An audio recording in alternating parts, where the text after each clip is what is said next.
On a day that began with sub-zero temperatures, Rochester City Council President Miguel Melendez released a report on the state of homelessness. It includes a compilation of local, county, state, and federal data, input from grassroots organizations, and of course, personal testimony from those impacted.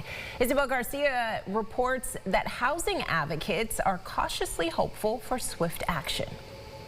Rochester City Council President Miguel Melendez really took ownership of this report, saying this came from him. He did not want the influence of City Council as a body, nor the mayor's office or county. And the report itself is nearly 400 pages. Hosted at Family Promise of Monroe County on Webster Ave, Rochester City Council President Miguel Melendez presented the gathering of months-long work documenting the state of homelessness in Rochester, noting other cities across the country have declared homelessness an emergency crisis, tapping into local resources. Miguel says the data argues Rochester is already there. Where do people go? That is why the report calls for expanding low-barrier shelter options. Again and again, we've heard from neighborhood ambassadors to service providers to community advocates that existing requirements prevent people from accessing shelters. We know that the demand is increasing, and we all know that the current system is not working.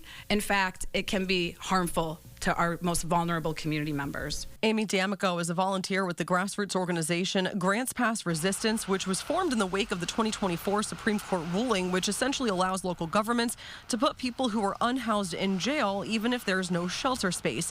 She directly asked if Melendez would support and call on the mayor for a moratorium on any encampment sweeps as next steps are determined as a result of the report. I'm happy to have more discussions on that. I think we are doing a lot better with reduction in the amount of sweeps we're doing, but also the approach that we have to addressing it. So I'm going to say no right now, but I'm going to work on this issue. I hope he involves the grassroots groups in all the next steps. So he talked about providing a grid of task, deliverable. Who's designing that? If it's just city council, some things are going to get left out. So we know things on the ground that should be added to the conversation. Melendez noted he delivered a copy of the report to the mayor and deputy mayor and is hopeful for continued and expanded conversations. The mayor's office deferred to President Melendez for any questions or comments on the report.